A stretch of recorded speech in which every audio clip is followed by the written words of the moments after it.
Good Thursday afternoon, and thanks for joining us. I'm David George. And I'm Mackenzie Davis. We want to start with that story out of local parents are concerned about what their kids are learning in schools. 27 News reporter Alyssa Storm is live from the Kansas Board of Education building in downtown Topeka, where the curriculum is set for high schoolers every year. Alyssa.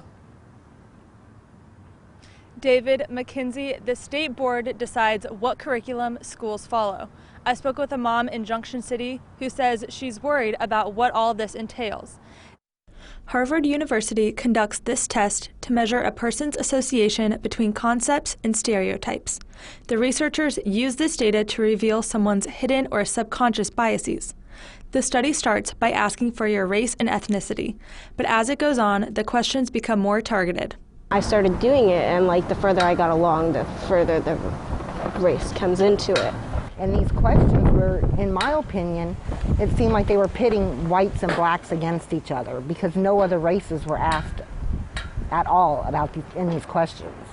As you can see, some of the questions ask, do black people tend to be patriotic or do they tend to be unpatriotic? Or rate black people on a scale of how lazy or how hardworking you think they are. The Geary County Superintendent says this is a way for students to examine their own thought process. This was just an activity that the teacher used as a survey that is not graded nor disseminated. It just gives students an opportunity to look at their own implicit or explicit biases. Kylie is a junior at Junction City High School. She says she was shocked and confused when she read these questions, even skipping some of the prompts because of how they made her feel. I read these questions and I was like, how do I answer this for myself, considering that I'm half African American and half white? I didn't know how to answer it because I felt like I get to pick and choose one or the other. What do I identify as? Kylie shared some pictures of the test with her mom, who also didn't like what she was seeing. Questions they are not meant for 16-year-old juniors in a U.S. history class. Lisa took her frustration to the Junction County High School principal, who informed her this study was approved and follows the state curriculum.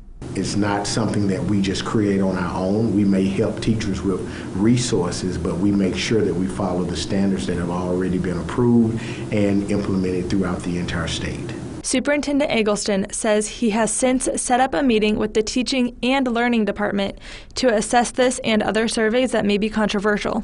He says this instance will play a role in how the school selects surveys to use in their classrooms. The superintendent says the school does not want people to misinterpret their actions or intentions as they move forward. Reporting live in downtown Topeka, working for you, Alyssa Storm, 27 News.